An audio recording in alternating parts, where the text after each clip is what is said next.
नमस्कार साथियों, fame zone में आप सबका बहुत बहुत स्वागत है। आप सभी को मालूम होगा कि नवरात्र चल रहे हैं और आज नवरात्र का चौथा दिन है, यानी कि माँ कुष्मांडा का दिन। माँ कुष्मांडा, जिन्हें कहा जाता है कि उन्होंने अपनी दिव्य मुस्कान से इस सृष्टि की रचना की। मेरा मानना ये है कि हर नारी, हर जननी, हर वो महिला जो अपने परिवार को संभालती है, परिवार को प्रेम की माला में पिरोती है, अपने त्याग और समर्पण से अपने बच्चों की परवरिश करती है, उनका भरण पोषण करती है, वो भी शक्ति का स्वरूप है। मेरा मानना ये भी है कि हर उस नारी में असीम शक्ति का वास है, असीम करुणा का वास है, और इसलिए आज उसी शक्ति का सम्मान करने के लिए हम वन स्टॉप सेंटर आए हुए हैं। और आज हम अर्चना जी से, जो यहाँ की प्रधान प्रशासक हैं, उनसे हम बातचीत करने आए हुए हैं।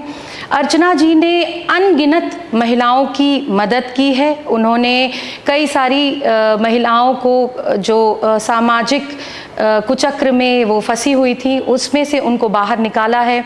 कई सारी महिलाओं को और बच्चियों को उन्होंने रिहैबिलिटेट किया है। तो हम कह सकते हैं कि अपने आप में अर्चना जी एक इंस्पिरेशनल महिला हैं, और उनके संघर्षों की कहानी से, उनके उपलब्धियों की कहानी से हम बहुत कुछ सीख सकते हैं।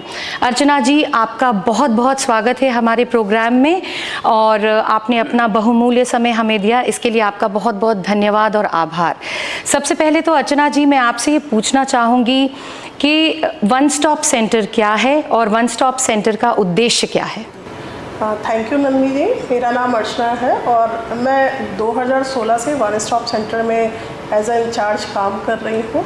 वन स्टॉप सेंटर का जो उद्देश्य है वो ये है, ये निर्भया केस के बाद सभी को लगा, सभी जो सामाजिक कार्यकर्ता थे या सरकार को, उन्हें लगा कि महिलाओं को जो दर बदर न्याय के लिए, कभी पुलिस स्टेशन, कभी मेडिकल के लिए हॉस्पिटल, कभी उन्हें रहने की जगह नहीं है, उनका कोई रिहैबिलिटेशन प्लान नहीं है। इस सब को देखते हुए कि एक ही छत के नीचे उनको वो सारी सुविधाएं मिले जिसे तत्काल उन्हें हिंसा ग्रसित महिला को आवश्यकता है। इसको देखते हुए भारत सरकार द्वारा सखी वन स्टॉप सेंटर बनाए गए, और सखी वन स्टॉप सेंटर इस समय पूरे देश में संचालित है, हर राज्य में संचालित है, और उन हिंसा ग्रसित महिलाओं के लिए बड़ा आसान हो गया, जहाँ पर वो पुलिस स्टेशन में जाके अपनी बात को बहुत खुल के बता नहीं पाती थी, सामने वाला उनकी चीज़ों को समझ नहीं पा रहा था। तो इस स्थिति में अब ये हो गया है कि वो सखी वन स्टॉप सेंटर में आती हैं और अपनी बात को बहुत आसान तरीके से रखती हैं, और हम उनको ये पूरा विश्वास दिलाते हैं कि जिन बातों पे आपका परिवार, समाज भरोसा नहीं कर रहा था, वो बातें सही हैं। हम आपकी हिंसा की जर्नी को सुनेंगे, और जिस प्रकार भी वो कानूनी सहायता है वो हम आपको पूरी तरह मदद करेंगे। जी, अर्चना जी, हमें बताइए कि यहाँ पर जो मैक्सिमम महिलाएं आती हैं अपनी प्रॉब्लम्स लेके, तो उनमें से वो उनके पास कौन कौन सी समस्याएं वो आपके पास लेकर आती हैं? यहाँ पर नन्ही जी, जो महिलाएं आती हैं, सबसे पास जो आंकड़ा है हमारे पास, वो 60% घरेलू हिंसा का है, जिसमें महिलाएं अधिकतर ये आती हैं कि वो कभी पति से परेशान है, कभी सास ससुर से परेशान है, कभी परिवार से परेशान है। कई बार देखा गया कि अभी शादी के 2 साल हुए हैं और अनबन हुई, और परिवार कह देता है कि अब हमें साथ में नहीं रहना है, या महिला एक बच्चे के साथ ससुराल वाले घर से निकाल दे रहे हैं। तो ऐसी बहुत सारी शिकायतें आती हैं। साथ में हमारे पास अन्य हिंसा से भी महिलाएं आती हैं, जैसे छेड़खानी का कोई प्रकरण है, उससे संबंधित भी बच्चियाँ आती हैं, पॉक्सो एक्ट के मसले भी आते हैं, रेप से संबंधित अगर कोई मामला है या दहेज का मामला है, तो इससे संबंधित जो भी महिलाओं की जहाँ पर भी देखा जाता है कहीं हिंसा हो रही है या बंधुआ मजदूरी किसी बच्चे से कराया जा रहा है, तो ऐसे सारे प्रकरण यहाँ पर आते हैं। और वन स्टॉप सेंटर का पूरे देश में एक टोल फ्री नंबर भी बनाया गया है, जो 181 वीमेन हेल्पलाइन नंबर है। कोई भी महिला इस चीज़ को डायल करे, जैसे आप आसानी से 112 डायल करते हैं, वैसे ही आप आसानी से 181 डायल करें और उस फ़ोरम से 181 हमसे आपको कनेक्ट कराएगा, हमारी आपकी बात कराएगा और आपकी समस्या को अगर आप हमारे कार्यालय तक आने में असमर्थ हैं, किसी भी तरह की समस्या है या आप अपने आप को कहीं भी असहज महसूस कर रही हैं, असुरक्षित महसूस कर रही हैं, तत्काल 181 डायल करें या किसी भी माध्यम से, चाहे मेल के जरिए या सूचना के या हमारा CUG नंबर डायल करेंगे तो हमारी टीम आपके घर तक आपकी सुरक्षा के लिए और आपकी विधिक कार्यवाही के लिए, विधिक सहायता के लिए पहुँचेगी। जी, अर्चना जी, हमें ये बताइए कि जब भी कोई महिला आपके पास आती है तो आप उनको किस प्रकार की इमीडिएट हेल्प प्रोवाइड करते हैं? क्या आप उनको लीगल हेल्प प्रोवाइड करते हैं? क्या किसी प्रकार का मेडिकल एड आप उनको देते हैं या फिर उनकी साइकोलॉजिकल काउंसलिंग करते हैं, उनकी इमोशनल हीलिंग करते हैं? इस पर थोड़ा प्रकाश डालिए। बहुत अच्छा सवाल है नन्ही जी। वन स्टॉप सेंटर का जो कॉन्सेप्ट है वो एक ही छत के नीचे एक महिला को सबसे पहले हम पुलिस सहायता, विधिक सहायता, उसकी ट्रॉमा काउंसलिंग, उसके लिए शेल्टर और उसके लिए रेस्क्यू टीम भी यहाँ मौजूद है। जैसे कि अगर हम आपको बताते हैं कि हमारे पास अगर DV का केस आता है और महिला की बॉडी में हम देख रहे हैं कि बहुत सारे निशान है, इंजरी है, चूँकि हर महिला को ये समझ में नहीं आता है कि मेडिकल क्या होता है। मेडिकल यहाँ बहुत आसान है, इसलिए आसान है क्योंकि एक तो आपको थाने जाने की ज़रूरत नहीं है। हम जैसे ही महिला के शरीर पे कोई निशान देखते हैं, हम उससे बात करते हैं, उसको काम डाउन करते हैं कि आप परेशान ना होइए, हम आपके साथ में हैं और तुरंत हमारी जो मेडिकल टीम है वो उनका पुलिस चौकी के साथ में मिलके, महिला कांस्टेबल के साथ में मिलके मेडिकल कराती है, जिससे जो भी उसके शरीर में मारपीट का निशान है वो एक साक्ष्य के तौर पे, एक एविडेंस फॉर्मेट पे होता है जो कोर्ट कंसीडर करती है और वो महिला के लिए इन फ्यूचर भविष्य का वो एविडेंस होता है। दूसरा ये होता है कि महिला को जो फर्स्ट एड, भाई मारपीट की स्थिति में घर वाले जिन्होंने मारा है वो उसको कोई दवाई तो देंगे नहीं, वो भी एक इंसान है, उसको भी पीड़ा होती है, तो उसके लिए हम तुरंत फर्स्ट एड उसको देते हैं, डॉक्टर को दिखाते हैं, डॉक्टर जो प्रिस्क्राइब करते हैं, अगर कहीं कुछ फ्रैक्चर है तो उस तरह से डॉक्टर देखते हैं, अगर कुछ गायनों की प्रॉब्लम है तो पूरा मेडिकल चेकअप होता है। तो ये दोनों तरीके से काम आता है। एक ये होता है कि उसका मेडिकल एविडेंस भी हो जाता है और उसको फर्स्ट एड भी मिल जाता है। जी, आप हमें बताइए कि आपका अन्य जो डिपार्टमेंट है वन स्टॉप सेंटर का, अन्य डिपार्टमेंट के साथ किस तरह का टाई अप है, किस तरह का समन्वय है? देखिए, वन स्टॉप सेंटर जो भारत सरकार की योजना है ये कन्वर्जन से है। आप जैसे कोई भी महिला, तो हमारा मेडिकल हेल्थ से भी कन्वर्जन है, हमारा पुलिस विभाग से भी कन्वर्जन है। ये एक संयुक्त तत्वाधान से ये टीम का निर्माण हुआ है। जैसे कि यहाँ पर महिला पुलिस रिपोर्टिंग चौकी बनाई गई है, यहाँ मेडिकल टीम से 2 स्टाफ नर्स रखे गए हैं। किसी भी महिला को अगर रेस्क्यू करना है तो हमें ये नहीं कि हम संबंधित थाने पे जाएंगे, वहाँ से टीम लेंगे तब हम रेस्क्यू करेंगे। सरकार द्वारा यहाँ स्वयं निर्मित की गई है चौकी, जिससे कभी भी कोई हम बिना देर किए हुए महिला की कॉल और जितनी दूरी हो उतने समय में हम पहुँच सकें। तो यहाँ 24 घंटे पुलिस टीम रहती है। साथ में अगर सर्वाइवर जो है उनके साथ बच्चे हैं तो उनको एजुकेशन से जोड़ना, या महिला कल्याण विभाग की जो स्कीम्स चलती हैं बच्चों के लिए, जैसे स्पॉन्सरशिप योजना है, बाल सेवा योजना है, कन्या सुमंगला है, तो हम ये भी देखते हैं कि सर्वाइवर का जो हम विधिक सहायता देंगे, कानूनी सहायता देंगे, वो अलग है। साथ में सर्वाइवर सरकारी योजनाओं से भी जुड़ सके जिससे उसका जीवन में जो फाइनेंशियली समस्याएं हो रही हैं वो थोड़ी आसान हो सके। अर्चना जी, आपने हमें बहुत अवेयर किया, बहुत अच्छे से आपने अलग अलग पहलुओं को कवर किया। आई एम श्योर कि हमारी जो ऑडियंस है, हमारे जो दर्शक है, उनको काफ़ी एनलाइटनमेंट उससे मिला होगा और काफ़ी कुछ सीखने को मिला होगा कि कैसे अगर वो पीड़ित हैं तो किस तरह से आपको वो अप्रोच करें, वन स्टॉप सेंटर में किस प्रकार से आए और वन स्टॉप सेंटर किस तरह से महिलाओं के लिए, एक पीड़ित महिलाओं के लिए एक आशा का केंद्र है। मेरा सवाल आपसे एक है कि आमतौर पर ऐसा देखा जाता है कि जब भी किसी महिला के साथ अपराध हुआ है या कोई पीड़ित महिला है तो वो पुलिस से बात करने से बचती है या पुलिस स्टेशन जाने से वो बचती है, क्योंकि एक ये जनरल परसेप्शन है, मैं इसको जनरलाइज नहीं कर रही हूँ, पुलिस फोर्स में भी बहुत अच्छे लोग हैं, लेकिन एक जनरल परसेप्शन है कि जो सबऑर्डिनेट लेवल के जो ऑफिसर्स हैं या फिर जो रिक्रूट्स हैं वो महिलाओं से अच्छे से बात नहीं करते। तो आप क्या क्या कोई जेंडर सेंसिटाइजेशन का प्रोग्राम पुलिस वालों के लिए करती हैं, उनको जागरूक करती हैं कि आप जो पीड़ित महिलाएं हैं या फिर जो नॉर्मली भी महिलाओं से आपको किस तरह से बात करनी है, किस तरह से अपनी संवेदनशीलता दिखानी है, इसके बारे में आप कभी बात करती हैं या जागरूकता फैलाती हैं? महिला कल्याण विभाग द्वारा समय समय पे ऐसे कार्यक्रम चलाए जा रहे हैं। जैसा भी कवच अभियान चला था तो उसमें भी पुलिस और महिला कल्याण विभाग मिलकर काम कर रहे थे। अभी मिशन शक्ति शुरू हुआ है तो इसमें भी, और पहले से अब में बहुत फ़र्क आया है, थाने भी बहुत सेंसिटाइज हो गए। एक्चुअली क्या होता है, पुलिस के पास बहुत सारे काम होते हैं तो वो कभी कभी थोड़ा वो भी होते हैं और ओवरबर्डन हो जाते हैं, एक जैसे लोग नहीं होते हैं। और अब वहाँ पे महिला हेल्प डेस्क बनाए गए हैं जहाँ मिशन शक्ति के तहत पिंक बूथ बनाए गए हैं। सरकार की पहल आप देखिए कि महिलाओं को प्राथमिकता दी जा रही है कि किसी भी प्रकार से जो ये लग रहा हो कि 1-8% महिला कहीं असुरक्षा है, इसीलिए सारी चीज़ें बनाई जा रही हैं। पर पुलिस में भी अब बहुत परिवर्तन है और चाहे पुलिस विभाग हो या महिला कल्याण विभाग है, सभी मिल के सेंसिटाइजेशन, खासकर हम लोग जेंडर की ट्रेनिंग ज़रूर देते हैं जहाँ पे उनको ये समझ में हो कि ये महिला के साथ मारपीट हो रही है तो ये कॉमन बात नहीं है, ये गलत है, ये हिंसा के दायरे में आती है। क्योंकि पहले लोग ये ले रहे थे कि अरे ठीक है, एक ही थप्पड़ तो पड़ा है जी, पर वो समझने की ज़रूरत हो, चाहे वो पुलिस हो, चाहे हमें या कोई आम जनता है या सर्वाइवर के साथ रहने वाला परिवार है, कि उसको ये समझने की कोशिश होगी ये एक थप्पड़ नहीं है, ये एक हिंसा है और ये बहुत बड़ी हिंसा है और इसके लिए आपको सज़ा भी हो सकती है। तो पुलिस भी बहुत सेंसिटाइज हो रही है, सरकार भी समय समय पर सेंसिटाइजेशन प्रोग्राम कर रहे हैं और हम लोग सब साथ मिलकर, और आने वाले समय में बहुत ही पुलिस का एक रोल बहुत ही बेहतर दिख रहा है और अच्छा होगा। जी, आप इस संस्था से, इस केंद्र से कई सालों से जुड़ी हुई हैं और हमेशा से ही आपने महिलाओं के उत्थान के लिए आपने अपना प्रयास बनाए रखा है, आप निरंतर प्रयासरत हैं और आपने कई सारे केसेस देखे होंगे। तो ऐसा कोई केस आपके सामने आया जिसने आपको प्रभावित किया हो?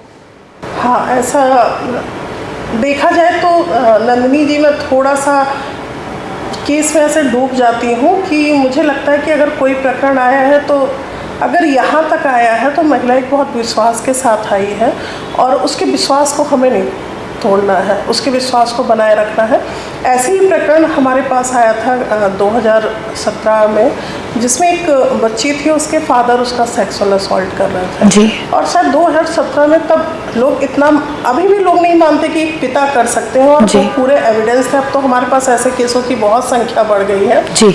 और उस बच्ची ने ये तक कह दिया था कि मैं उस घर में नहीं, और रखना सेफ भी नहीं था, तो उसको हम लोगों ने लग के, मतलब पूरी तरह उस पर FIR हुआ, पिता की अरेस्टिंग हुई, बच्ची को फिर हम बालिका गृह जो होता है सरकार का, वहाँ रखा गया। बालिका गृह के बाद हमारे विभाग से मैंने अप्रोच किया और उसको जो है ट्रेनिंग के लिए, होटल मैनेजमेंट में उसका बहुत इंटरेस्ट था, तो बेंगलोर भेजा और आज वो होटल 5 स्टार होटल में काम कर रही है जी, अपने पैरों पे खड़ी है। खुशी होती है उसको देख के कि जब बच्चा होता है तो उसको सबसे ज़्यादा जो भरोसा होता है वो अपने माता पिता पर होता है और शायद उससे सुरक्षित जगह कोई नहीं है। और जब वही जगह जिस व्यक्ति के लिए, जिस बच्ची के लिए असुरक्षित हो, तो मुझे लगता है वो सबसे ज़्यादा हमें अंदर से तोड़ देता है। लेकिन आज जब उसके चेहरे पे हम मुस्कान देखते हैं, खुशी देखते हैं, और ऐसे अनगिनत केस हैं वन स्टॉप सेंटर में, तो हमें लगता है कि हमने जीवन में कुछ अच्छा किया है। और नवरात्रि के पर्व चल रहे हैं तो और खुशी होती है कि हाँ, शक्ति है और ऐसी शक्तियाँ हर घर में।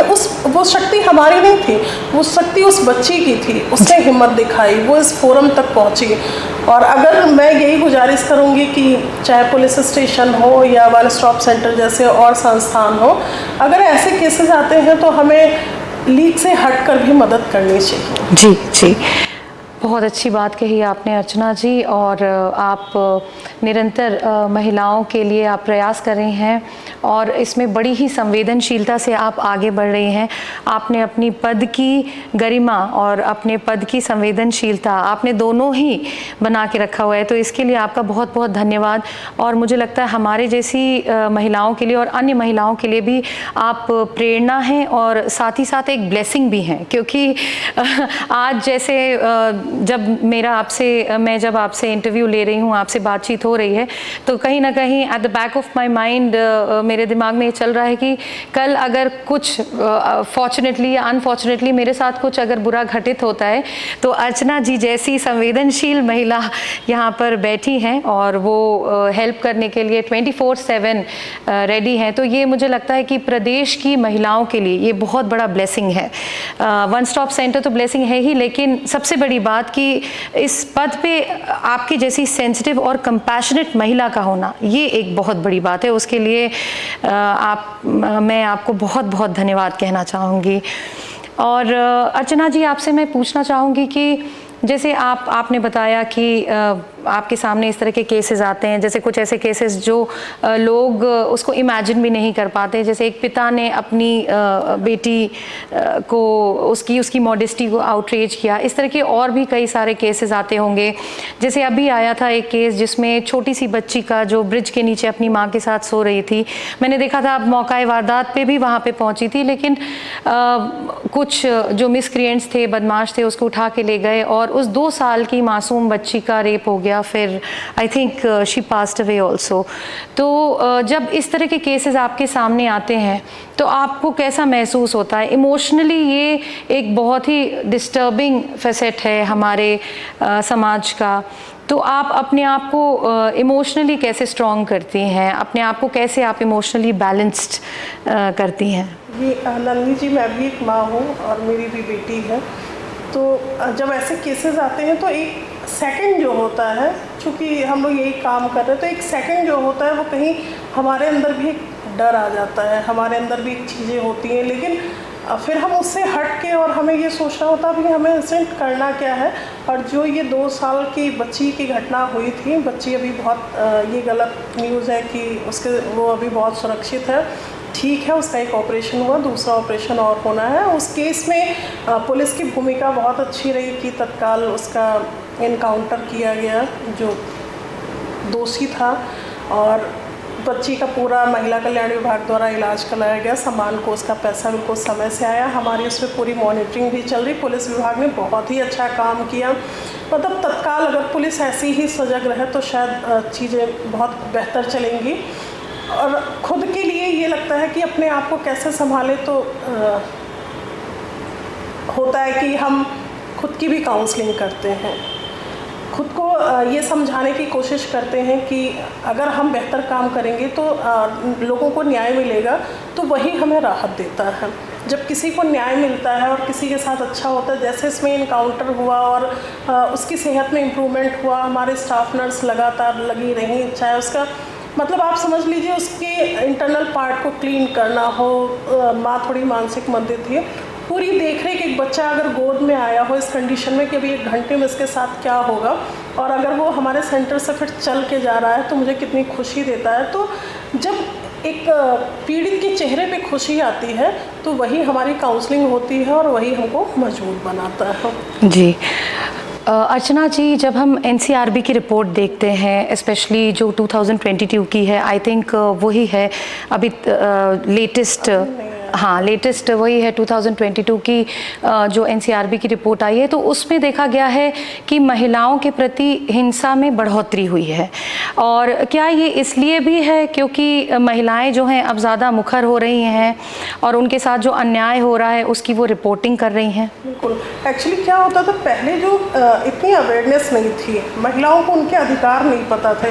अब हर महिला चाहे डिजिटल प्लेटफॉर्म आ गए हैं और इससे उनको ये पता चल गया है, और शिक्षा का इसमें विशेष योगदान रहा है कि जब बच्ची शिक्षित होती है तो उसको ये पता है कि हमें वायलेंस नहीं बर्दाश्त करना है, हमको बोलना है, हमको इसके खिलाफ बोलना है। तो अब रजिस्ट्रेशन जो हो रहे हैं वो हर एक फोरम पे होने लगे हैं, इसलिए हमें ये लग रहा है कि केसों की बढ़ोतरी हो रही है, रिपोर्टिंग की बढ़ोतरी हो रही। पहले क्या था, लोग अवेयर नहीं थे, पहले ये लोग सोचते थे चार लोग सोसाइटी के क्या कहेंगे, तो बच्ची को ही चुप करा दो, महिला को ही चुप करा दो। महिलाएं ये सोचती थी मैं पढ़ी लिखी नहीं हूँ, मैं कहाँ जाऊँगी, मैं क्या करूँगी। लेकिन अब हर एक महिला आत्मनिर्भर है, उसको ये पता है मैं पढ़ी भी नहीं हूँ तो मैं सखी ग्रुप से जुड़ सकती हूँ, मैं स्वयं सहायता समूह में काम कर सकती हूँ, मैं घरों में घरेलू डोमेस्टिक वर्कर बन के काम कर सकती हूँ। लेकिन मुझे अब हिंसा नहीं बर्दाश्त करनी है। उनको ये पता है मर्द और पुरुष इंसान हैं और कोई उसमें भेदभाव नहीं है। अगर हिंसा करता है तो हमें उसके लिए आवाज़ उठानी जी, ये हर एक महिला में जागरूकता आई है, उनके मन में ये अवेयरनेस है कि वो पुरुषों से कम नहीं है। और इनफैक्ट मैं आजकल देख रही हूँ जो डोमेस्टिक वर्कर्स भी हैं, जो घर में जो महिलाएं काम कर रही हैं, वो अपने राइट्स को लेके बहुत ज़्यादा सजग हैं, अपने वेजेस को लेके, अपने राइट्स को लेके बहुत ज़्यादा सजग हैं। तो हाँ, समाज में जागरूकता तो आई है। एक जैसे हमने देखा कि बीते कुछ वर्षों में जैसे बहुत सारे ऐसे स्कीम्स आए, जैसे बेटी बचाओ बेटी पढ़ाओ, और महिलाओं को एक प्रॉपर रिप्रेजेंटेशन भी मिल रहा है हर फील्ड में। आप देखिए, वो एजुकेशन के फील्ड में हो या फिर पॉलिटिक्स के फील्ड में, वहाँ हर जगह महिलाओं को एक प्रॉपर रिप्रेजेंटेशन मिल रहा है। और महिलाओं के एम्पावरमेंट की बात, उनके सशक्तिकरण की बात, उनकी सेफ्टी और सिक्योरिटी की बात हमेशा ये न्यूज़ में रहता है। और एक तरह से एक सेंटर स्टेज इसने ले लिया है। महिलाएं और पुरुष भी, कई सारे पुरुष हैं जो बहुत ज़्यादा विमेन राइट्स को लेके वो अवेयर हो रहे हैं, अपने घरों में भी वो समानता ला रहे हैं। लेकिन एक पहलू अर्चना जी ये भी है कि जैसे अतुल सुभाष जैसे केसेस सामने आते हैं, जहाँ पर एक महिला ने, उनकी खुद की पत्नी ने उनको इतना ज़्यादा प्रताड़ित किया कि उन्होंने 1 या 1.5 घंटे का वीडियो बनाया और उन्होंने सुसाइड कमिट किया। उसके बाद राजा रघुवंशी, सोनम रघुवंशी का केस हमारे सामने आया, किस प्रकार से उस महिला ने, हम आमतौर पर हम देखते हैं हमारे समाज में महिला को एक शक्ति का रूप माना गया है, करुणा का रूप माना गया है, पर उस महिला ने अपने, उसकी नई नई शादी हुई थी और एक व्यवस्थित तरीके से, एक प्लान्ड मैनर में उसने अपने हस्बैंड की जान ली। तो इस तरह के जो केसेस जब आपके सामने, जाहिर सी बात है कुछ फेक केसेस भी सामने आते होंगे, तो आपको क्या लगता है कि समाज किस दिशा में जा रहा है? और आप इस तरह की जो महिलाएं हैं उनको आप क्या संदेश देना चाहेंगी जो अपने फ्रीडम का, एम्पावरमेंट का गलत इस्तेमाल कर रही हैं? देखिए, सोनम रघुवंशी का केस हो या अतुल सुभाष का केस हो, उस केस में मैं कोई टीका टिप्पणी नहीं करना चाहती हूँ। पर हाँ, मैं एक शब्द ये कहना चाहती हूँ, अगर आपने देखा कि NCRB के अगर आप आंकड़े देख रही हैं तो 1 साल में अगर पुरुष महिलाओं पे कितनी हिंसा कर रहे हैं, उसका आप 1 साल में अगर 1 महीने का आंकड़ा देखा गया था कि कुछ 4,000, 5,000 या 10,000 की ऐसे आए थे, मतलब बहुत ही ज़्यादा। और 583 केस ऐसे थे जो महिलाओं के द्वारा किए गए थे। देखिए, महिला हो या पुरुष हो, चूँकि अब महिलाओं को अपने अधिकार पता चल रहा है। और मैंने अभी पिछले लाइन में एक शब्द बोला था, महिला को ये पता है कि वो एक इंसान है और पुरुष को भी पता है वो एक इंसान है। तो ना ही अधिकार पुरुष को दिया गया है हिंसा करने का और ना ही महिला को दिया गया है। क्योंकि पुरुष जो हिंसा महिला के साथ करते थे वो सदियों से ही आम बात थी कि महिला तो मारी जाती है, महिला का गला दबा दिया जाता है, महिला को जला दिया जाता है। महिला के साथ हम सुनते सुनते हमारे वो कानों में, हमारी नसों में इंजेक्शन की तरह है कि महिला के साथ तो ये चीज़ें होती हैं, भ्रूण हत्या हो जाती है। चूँकि अब महिलाएं भी ये करने लगी हैं, ये टेंडेंसी बहुत गलत है, महिला कर रही हो या पुरुष कर रही हो। अब उनकी भी रिपोर्टिंग हो रही है, वो भी दर्ज हो रहा है। तो कहीं ना कहीं लोगों में ये हो रहा, महिला तो मातृत्व की देवी थी, महिला तो ऐसी थी, महिला ये कैसे कर सकती है। तो ये कोई बहुत विशेष वो नहीं है। अगर पुरुष में गुस्सा होता है तो महिला में भी गुस्सा होता है। अब उनको लगता है कि मैं बिल्कुल आज़ाद हो गई हूँ और मैं ये कर सकती हूँ। और ऑर्गेनाइज वे में उनको अगर देखा जाए तो सपोर्ट करने वाला कोई पुरुष ही है। अगर आप सोनम रघुवंशी के केस में देखिए या अभी नीला ड्रम टाइप जो केस आया उसमें सपोर्ट करने वाला कहीं पुरुष ही था। तो उस प्लान में अगर कोई है तो वो पुरुष है, महिला तो एक फ्रंट का वो है। लेकिन जो मेरा संदेश है वो महिला हो या पुरुष हो, वो दोनों के लिए है कि हिंसा करना एक अपराध है, जघन्य अपराध है, और कृपया उसमें शामिल ना हो, वो कोई भी हो।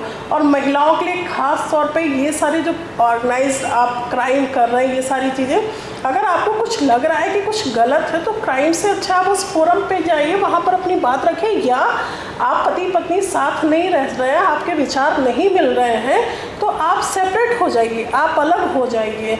लेकिन ये हिंसा करना दोनों के लिए बहुत गलत है। जी बिल्कुल, मैं आपकी बातों से एग्री करती हूँ। इनफैक्ट मेरा मानना भी ये है, जैसे मैं महिलाओं के राइट्स के बारे में बात करती हूँ, उनकी बातों को बड़े ही दमखम से तमाम जो चैनल्स हैं उन पर मैं रखती हूँ। लेकिन मेरा मानना भी ये है कि अगर आप शादी में, किसी शादी में खुश नहीं हैं तो आप वायलेंस मत कीजिए, आप किसी माँ से उसका बेटा मत छीनिए, बल्कि आप एक, जैसा कि आपने कहा कि सही फोरम पे जाके अपनी बात रखिए, अपने दोस्तों से बात करिए। अगर पेरेंट्स आपकी बात नहीं समझ रहे हैं तो आप एक सही फोरम पे जाके अपनी बात रखिए, अपने दोस्तों से बात कीजिए, कन्विंस करने की कोशिश कीजिए। और मुझे लगता है कि ये एक लेसन पेरेंट्स के लिए भी है, जो अपनी जो डिज़ायर्स हैं वो अपने बच्चों पे, अपनी बेटियों पे वो थोपने की कोशिश करते हैं, क्योंकि अब समाज बदल गया है, महिलाएं भी जागरूक हो रही हैं और वो अपने इमोशंस को बखूबी वो पहचान रही हैं। तो कहीं ना कहीं मुझे लगता है कि यहाँ पर पेरेंट्स को भी एडजस्ट करने की ज़रूरत है। एक्चुअली समय के साथ देखिए बदलाव वो हर किसी को ज़रूरत होती है। प्रकृति बदलती है अपने आप को समय के साथ। अब जैसे बाढ़ जैसी स्थिति आई जी, प्रकृति देखिए बदल ही रही है, क्योंकि नेचर हमारा डिस्टर्ब। इसी तरह इंसान है, और माता पिता को ये समझना होगा कि हम कोएट में बच्चे को पढ़ा रहे हैं, और अगर उसकी अपनी पसंद है, वहाँ हम उसकी पसंद को ना मानकर हम कहीं और फोर्सफुली शादी कर रहे हैं तो वो शादी सक्सेस नहीं होती है। और ऐसे बहुत उदाहरण देखने को मिला है जहाँ पे फिर वो शॉर्टकट तरीके लोग अपना रहे हैं, आपस में लड़ रहे हैं, आपस में लड़ाई झगड़े हो रहे हैं, एक दूसरे को मार पीट रहे हैं। तो ये भी बहुत गलत है। माता पिता को भी बच्चों से बात करनी चाहिए, उनको समझाना चाहिए कि भाई अगर आप हमारी मर्ज़ी से कर रहे हैं तो आगे आने वाले समय में ये चीज़ें होती हैं, आप अपनी मर्ज़ी से कर रहे हैं तो उनको भी ये समझाने की ज़रूरत है। और हमें लग रहा है कि जो परिवार में कम्युनिकेशन की कमी होती जा रही है, माता पिता बच्चों से बात नहीं करेंगे, बच्चे माता पिता से बात नहीं करते, तो जो होता है कि हम अपनी मन की खुल के बात नहीं कर पा रहे हैं, बता नहीं पा रहे हैं, वो कहीं थोड़ा सा कम्युनिकेशन गैप हो रहा है। और मोबाइल से ज़्यादा अपने परिवार में समय देने की ज़रूरत है कि हम उनसे खुल के बात करें, अपने बच्चों की भावनाओं को समझने की ज़रूरत। बिल्कुल, हमारे समाज में कहीं ना कहीं एक तरीके का अकेलापन आ गया है, जिससे बच्चे बहुत ज़्यादा अफेक्ट हो रहे हैं। तो वो अपने इमोशंस को, अपनी बातों को अपने पेरेंट्स से नहीं साझा कर सकते हैं। तो कहीं ना कहीं मुझे लगता है कि पेरेंट्स को भी एक एफ़र्ट करना चाहिए कि बच्चों के मन में क्या चल रहा है उसको वो जानने की और वो समझने की कोशिश कर सके, ताकि इस तरह की जो घटनाएं हैं वो सामने ना आए। अर्चना जी, मैं देख रही हूँ कि आप ज़मीनी हकीकत को, महिलाओं से जो जुड़ी हुई जो समस्याएं हैं, जो ज़मीनी हकीकत हैं, उसको आप बखूबी समझती हैं, उसको आपने बहुत क्लोजली देखा भी है, और आप अपने काम के प्रति बहुत बहुत ज़्यादा पैशनेट हैं। आप अपना एक्सपीरियंस हमारे साथ शेयर कर रही हैं। तो मैं आपसे ये पूछना चाहूँगी कि इतना पैशन और अपने काम को इतने अच्छे तरीके से करने की प्रेरणा आपके पास कहाँ से आती है? देखिए, मैं एक जो पितृसत्तात्मक परिवार होता है उसी से मैं अभी रही हूँ और उसी से ग्रसित रही हूँ। हिंसा कह सकते हैं, अगर कायदे से आप उसमें इंटरवीन करें तो वो एक हिंसा का ही पार्ट है कि एक लड़की को जो अभी 12th जिसने पास किया और उसके बहुत सपने हों कि मुझे आगे बढ़ना है, आगे पढ़ना है। चूँकि मेरी ग्रैंड मदर थी और उनको ये था कि मुझे दामाद देखना है, शादी कर दी जाए, तो यही पैट्रियार्की का एक बलि चढ़ती है जैसे लड़कियां हमेशा, वैसे ही मेरे साथ भी रहा। मेरी शादी बहुत जल्दी कर दी गई और मैंने शादी के बाद अपने ग्रेजुएशन किया, MA किया, MSW किया, लॉ किया। तो ये मेरी जर्नी मेरी शादी के बाद रही और जो मेरी प्रेरणा स्रोत रही हैं वो मेरी मदर इन लॉ रही हैं। और जैसे लोग कहते हैं सास बहू का रिश्ता, वो मेरा सास बहू का रिश्ता बिल्कुल सास बहू का था। माँ और बेटी कहना, क्योंकि रिश्ते कहना और निभाना बहुत फ़र्क होता है, लेकिन वो सास बहू का रिश्ता इतना आत्मीयता के साथ था, इतना प्रेम के साथ था कि शायद मैं अपनी माँ को भूल के और उनमें ही सब कुछ खोजती थी। हम लोग छोटी छोटी बातों पे हंसना, ये करना, तो उन्होंने मुझे बहुत प्रेरित किया कि तुम घर में ही मत रहो, तुम आगे बढ़ो, तुम पढ़ाई करो, और ज़रूरी नहीं है कि क्या लोग ससुराल से नहीं पढ़ते हैं, जीवन यहीं ख़त्म थोड़ी होता है। और उन्होंने मुझे आगे बढ़ाया इसमें, और उनका बहुत ही सहयोग। आज वो हमारे साथ नहीं है इत्तेफाक से, लेकिन आज मैं जो भी हूँ सिर्फ अपनी ग्रैंड मदर के लिए। ये बहुत अच्छी बात आपने कही। आपने अर्चना जी सपने देखना नहीं छोड़ा शादी के बाद भी, और आप रिस्पॉन्सिबिलिटीज़ आपने अपनी बखूबी निभाई, एक माँ की, एक पत्नी की, एक बहू की, और वो सब करते हुए आप फिर आगे बढ़ी। तो आप उन महिलाओं को क्या कहना चाहेंगी जो कहीं ना कहीं उन्होंने बड़े सपने देखे थे पर उनकी शादी हो गई और परिवार की जिम्मेदारी उनके कंधों पे आ गई, तो वो कहीं ना कहीं अपने सपनों को वो भूल गई या उस पर, उनके सपनों पर धूल जम गई, तो उनके लिए आप क्या संदेश देना चाहेंगी? उनको सिर्फ यही संदेश दूंगी कि जैसे मेरे जीवन में एक धूल की परत आई, पर मैं, चूँकि मेरा एक लक्ष्य था कि मुझे अपनी पहचान बनानी है, मुझे अपने अस्तित्व को अपना मैं अर्चना क्या हूँ ये बताना है, मैं किसकी पत्नी हूँ, किसकी बेटी हूँ, ये नहीं। और ये शुरू से मेरी एक भावना रही कि मुझे अपनी पहचान बनानी है, मैं किसी और के पहचान के साथ नहीं जीना चाहती हूँ। साथ में मेरे परिवार का बहुत सहयोग रहा इसमें। और दूसरी महिलाओं के लिए, जब मैंने ये नौकरी शुरू की, अपनी पढ़ाई के बाद जब ये नौकरी शुरू की, तो शायद मैंने, नन्ही जी, जहाँ तक सोचा नहीं था, चूँकि बस मेरा एक ही था, मैं 24-24 घंटे मतलब 38 आवर्स में इसी सेंटर पे रहती थी। अगर कोई केस है तो मुझे वो पूरा कंप्लीट करके फिर ही जाना है यहाँ से।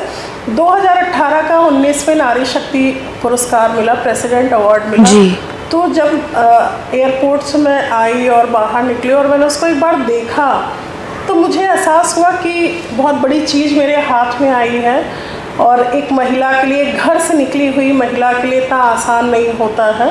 और वो मुझे, मैं उन महिलाओं को ये बात इसलिए बताना चाहती हूँ कि शादी के बाद हो या किसी उम्र, कोई जो है मैटर नहीं करता है। महिला के अंदर वो शक्ति होती है कि वो पढ़ाई में सरस्वती, प्रेम में दुर्गा शक्ति बन जाती है, माँ पार्वती बन जाती है, और जब उसको अंतिम लड़ाई लड़नी होती है तो वो चंडी बन जाती है। बस उसको अपना लक्ष्य निर्धारित होना चाहिए कि उसे क्या करना है। तो कोई भी महिला कभी भी जीवन से हताश ना हो, हार ना माने, और वो जब भी जो करना चाहती है बस वो लक्ष्य निर्धारित करे और उसमें धैर्य और मेहनत दोनों दिखाए। धैर्य से उसकी मन की शांति होगी और मेहनत से वो जो पाना चाहती है वो मिलेगा। मैं बस यही संदेश देना चाहती हूँ।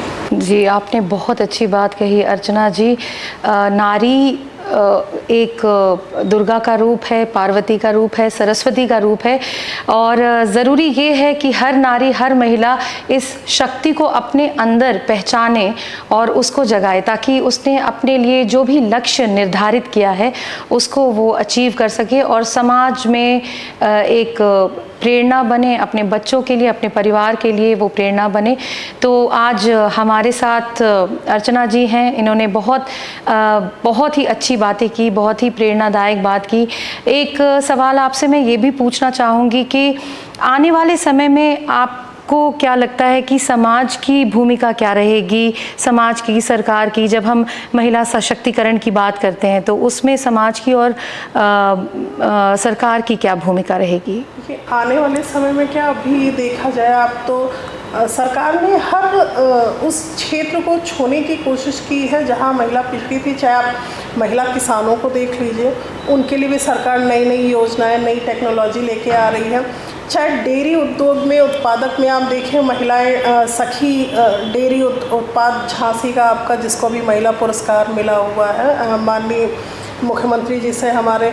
चाहे आप बैंकिंग सखी देख लीजिए, जो गांव-गांव में बैंकिंग सखी बनाई गई हैं, जो बैंकर का काम कर रही हैं। या अभी आप, हमारा ऑपरेशन सिंदूर चला जी, उसको भी ऑपरेट करने वाली एक महिला ही है। तो हमें नहीं लग रहा है कि महिलाओं को सरकार ने अब किसी भी क्षेत्र में पीछे छोड़ा है और उनका वो पूरा प्रयास कर रहे हैं कि ज़्यादा से ज़्यादा महिलाएं आगे आएँ, ज़्यादा से ज़्यादा महिलाएं हमारी निखर के आएँ, क्योंकि महिलाओं में अटूट प्रतिभा है। बस ये है कि वो अपनी प्रतिभा को पहचान कर आगे आए। और आज हमारे देश में जो सबसे बड़ा पद होता है उस पे भी हमारी महिला बैठी हुई हैं, हमारी माननीय राष्ट्रपति महोदया। आप देखिए, लोग कहते हैं नहीं जो है हर एक वो काम में आदमी अपनी प्रतिभा से ही आगे बढ़ता है, कहीं रंग रूप क्षेत्र भाषा ये कहीं नहीं, उनके अंदर एक प्रतिभा थी और वो पूरे देश को संभाल रही। हमारी वित्त मंत्री देख लीजिए, और कहीं मत जाइए, अगर हम उत्तर प्रदेश की बात कर रहे हैं तो हमारी राज्यपाल महोदया जी इस उम्र में भी वो कितना एक्टिव है, हर महिला के लिए एक बेमिसाल उदाहरण है। तो बस सरकार हो या समाज हो, समाज में माता पिता भी आज सोचते हैं, पहले सोचते थे कि बेटी बस किसी तरह पढ़ जाए कि उसकी अच्छे घर में शादी हो जाए, लेकिन आज ये सोचते हैं मेरी बेटी उच्च शिक्षा ले, हायर एजुकेशन ले और पहले वो नौकरी करे और फिर उसका जो निर्णय हो जी वो करे। अगर वो शादी करना चाहती है तो ठीक है। तो अब समाज में भी बदलाव हो रहा है। आप जो आजकल की जो युवा पीढ़ी है, स्पेशली जो लड़कियां हैं, उनको आप क्या संदेश देना चाहेंगी? जो हमारी युवतियां हैं उनको हम विशेष रूप से नौ दुर्गा चल रही है उसमें ये संदेश देना चाहते हैं कि अपने साथ आप किसी भी हिंसा में शामिल ना हो और आप किसी के साथ हिंसा ना करें और आप अपने अधिकारों को पहचानें, चुप होकर उसे बर्दाश्त ना करें। अगर आपको कहीं भी कुछ गलत लग रहा है तो उसके लिए आवाज़ उठाएं और अपना लक्ष्य निर्धारित करें और अपने लक्ष्य तक पहुँचें। जी, बहुत बहुत धन्यवाद आपका अर्चना जी, आपने अपना बहुमूल्य समय हमें दिया और आपसे आज मुझे लगता है हमारे दर्शकों को बहुत ही ज़्यादा प्रेरणा मिली होगी। बहुत बहुत धन्यवाद अर्चना जी आपका, आपने बहुत ही अहम और संवेदनशील मुद्दों पर अपने विचार हमारे साथ साझा किए और एक बहुत अच्छी बात आपसे सीखने को ये मिली है कि दुर्गा हो, सरस्वती हो, पार्वती हो या काली हो, वो सब हमारे अंदर हैं और उनको जानने की ज़रूरत है। आपका बहुत बहुत धन्यवाद, आपने हमें अपना बहुमूल्य समय दिया और अपने एक्सपीरियंसेस को शेयर किया। आई एम श्योर कि आज मैं बहुत ज़्यादा इंस्पायर्ड हूँ एंड आई एम श्योर कि दर्शक भी आपसे बहुत ज़्यादा इंस्पायर्ड होंगे। इसी तरह से आप आगे बढ़ते रहिए और समाज को और महिलाओं को आप प्रेरित करते रहिए। आपका बहुत बहुत धन्यवाद।